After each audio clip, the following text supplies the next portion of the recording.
आज तक के लोगों को रेल की सुविधा उपलब्ध नहीं है। आज तक के लोगों को रेल की सुविधा उपलब्ध नहीं है। आज तक के लोगों को रेल की सुविधा उपलब्ध नहीं है। वो सरकार इस जिप्सम के मुद्दे को लेकर के गंभीर नहीं है। यहाँ हनुमानगढ़ से लेके जो है वो सरदार शहर रेल की जो है सुविधा दी जाए उसका। हनुमानगढ़ से सरदार शहर तक रेलवे लाइन बिछाने और रेल की सुविधा जनता को देने की मांग को लेकर आप पार्टी ने कलेक्टर को ज्ञापन सौंपा है। वैसे आपको जानकारी दे दें कि यह मुद्दा नया नहीं है, बहुत पुराना मुद्दा है और वर्षों से लंबित है। वहीं दूसरी ओर 350 के लगभग गांव इस रेल सेवा से जुड़ने के लिए लालायित हैं और लंबे समय से इस मांग को जनप्रतिनिधियों के द्वारा उठाया भी गया है, लेकिन कहीं ना कहीं अभी तक मांग अधूरी है। ज्ञापन देने के बाद क्या कहा है वह भी आपको सुनाएंगे।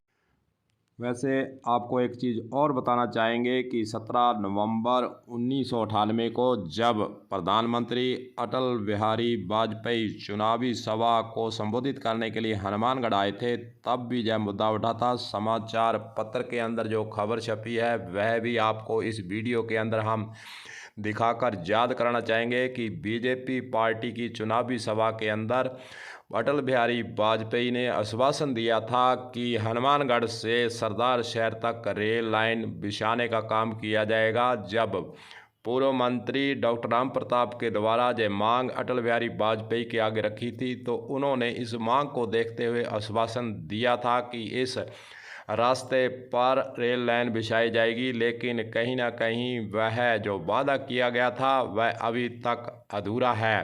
अब सेंटर के अंदर, केंद्र सरकार के अंदर वाजपेयी की सरकार ही चल रही है। वाजपेयी तो नहीं है, लेकिन उस वादे को याद कर आज भी लोग मांग उठा रहे हैं कि हनुमानगढ़ से सरदार शहर तक रेल लाइन बिछाई जाए। आइए सुनाते हैं कि सुरेंद्र बेनीवाल का इस मुद्दे पर क्या कहना है, पहले वह आपको सुनाते हैं। हनुमानगढ़ से सरदार शहर तक लगभग 160 किलोमीटर इस रास्ते में आज तक के लोगों को रेल की सुविधा उपलब्ध नहीं है। इससे हनुमानगढ़ तहसील, संगरिया तहसील, टिब्बी तहसील, रावसर तहसील, पल्लू तहसील और सरदार शहर तहसील के प्रत्यक्ष अप्रत्यक्ष रूप से लगभग जो है वो 350 से ज़्यादा गांव प्रभावित हैं। इसको लेकर के आम आदमी पार्टी एक लंबे समय से एक मूवमेंट चला रही है कि इन लोगों को जो है रेल की सुविधा मिले, ताकि पल्लू क्षेत्र का विकास हो सके, सरदार शहर का विकास हो सके और इस एरिया के जितने भी जमींदार हैं या जो पढ़ने वाले बच्चे हैं या इस क्षेत्र का जो व्यापार है उस व्यापार में जो सुधार हो सके।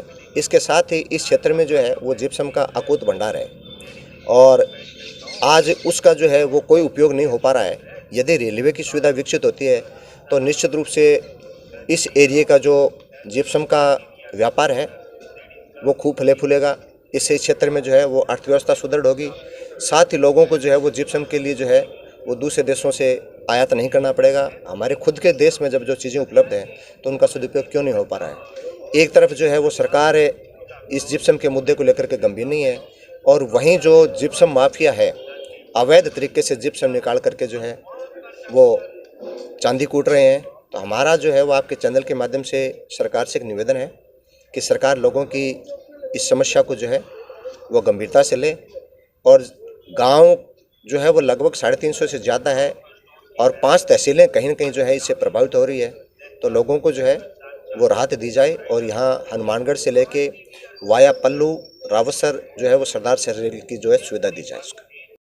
मांग जो है काफ़ी लंबे समय से लंबित है। अगर हनुमानगढ़ से सरदार शहर तक रेल लाइन बिछाने का काम शुरू किया जाता है तो कहीं ना कहीं बीजेपी पार्टी को इसका फ़ायदा भी चुनाव के अंदर मिल सकता है, क्योंकि वाजपेयी और डॉक्टर राम प्रताप के द्वारा ही 1998 के अंदर जय मांग जो है वाजपेयी के आगे रखी गई थी। अब डॉक्टर राम प्रताप के द्वारा देखना यही है कि क्या रेल लाइन बिछाने के लिए प्रयास आगे करते हैं या नहीं। वहीं दूसरी ओर आप पार्टी के द्वारा जो मांग बार बार उठाई जा रही है और ज्ञापन दिए जा रहे हैं, इस पर रेलवे विभाग कोई काम करता है या नहीं, या तो आगे देखने वाली बातें ही होंगी। कलम न्यूज़ के लिए गुरदेव सिंह सैनी की खास रिपोर्ट।